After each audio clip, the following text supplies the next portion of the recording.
Assalamualaikum warahmatullahi wabarakatuh. Perkenalkan, nama saya Riza Aulia Zahra Nurani dari Fakultas Usuluddin, Prodi Ilmu Al-Quran dan Tafsir, IAIN Kediri.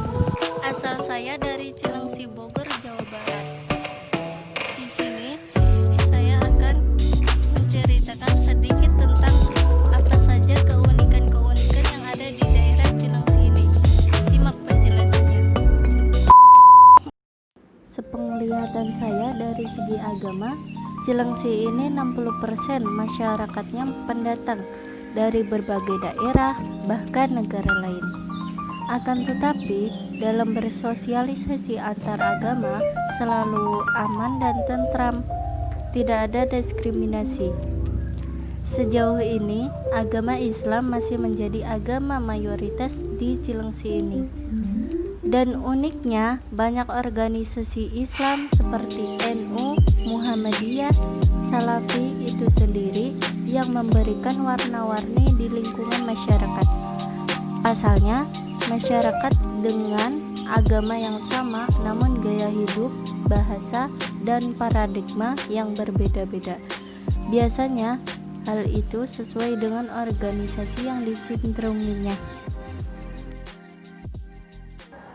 Selanjutnya saya akan menjelaskan kepada pokok pembahasan mengenai aliran empirisme semata-mata untuk memenuhi tugas UAS Filsafat Ilmu. Apa itu empirisme? Empirisme berasal dari kata Yunani yang berarti pengalaman indrawi. Empirisme di sini dinisbatkan pada faham yang memilih pengalaman sebagai sumber utama pengetahuan, baik secara lahiriah yang menyangkut duniawi maupun secara batiniah yang menyangkut pribadi manusia. Jadi, empirisme adalah aliran yang menjadikan pengalaman sebagai sumber pengetahuan. Aliran empirisme di sini beranggapan bahwa pengetahuan diperoleh melalui pengalaman dengan cara observasi atau penelitian.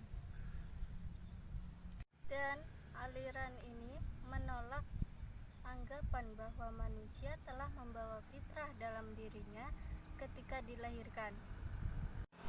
Kemudian, teori empirisme ini menjelaskan bahwasanya manusia itu lahir di kertas putih, yang mana kertas putih tersebut mengisi jiwanya oleh pengalaman-pengalaman seorang anak kecil hingga dewasa.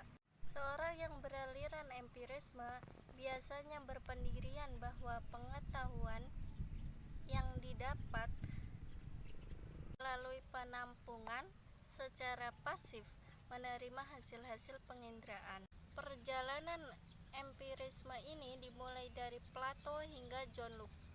Empirisme ini lahir sebagai kritik dan ketidakpuasan metode yang dipakai rasionalisme dalam mencari kebenaran.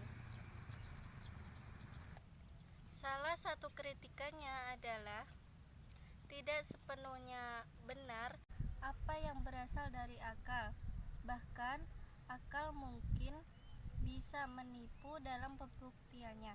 Namun, rasionalisme pun tidak mau kalah. Mereka menentang pemikiran empirisme dengan mengatakan bahwa akal merupakan faktor fundamental dalam suatu pengetahuan. Tokoh-tokoh empirisme ialah Francis Bacon, Thomas Hobbes, John Locke, David Hume, George Berkeley, Herbert Spencer, and the last Roger Bacon. Ciri-ciri empirisme itu dapat kita lihat melalui dua teori.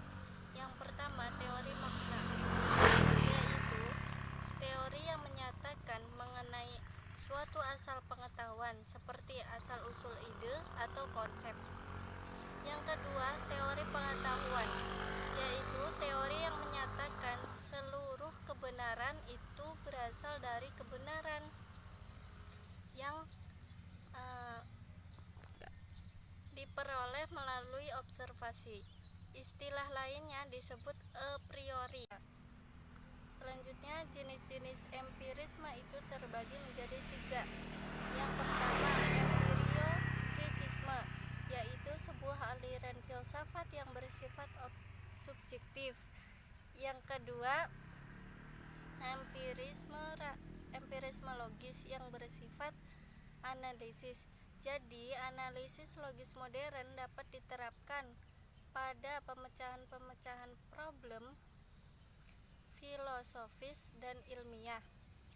Yang ketiga, empiris radikal, yaitu suatu aliran yang berpendapat bahwa semua pengetahuan dapat dilacak pada sampai pengalaman indrawi. Dari penjelasan yang saya sampaikan, kita bisa mengambil contoh dalam kehidupan sehari-hari, yaitu seorang empiris ini juga berpandangan mengenai api itu sifatnya panas karena ia sendiri pernah mengalaminya dengan cara menyentuh api tersebut, serta ia memperoleh pengalaman yang disebut dengan panas. Dalam kehidupan pribadi, misalnya kita melakukan sesuatu dengan tujuan tertentu dan ternyata apa yang kita lakukan tersebut gagal atau tidak berhasil. Hal ini akan menjadi pelajaran bagi kita agar saat kita akan mencoba melakukan hal itu kembali, kita tidak akan gagal karena sebelumnya kita sudah mengalaminya dan kita tidak akan jatuh dalam kesalahan yang sama. Sekian penjelasan dari saya tentang empirisme dalam filsafat ilmu. Kurang lebihnya saya mohon maaf. Wallahu muwaffiq ila aqwamit thoriq. Wassalamualaikum warahmatullahi wabarakatuh.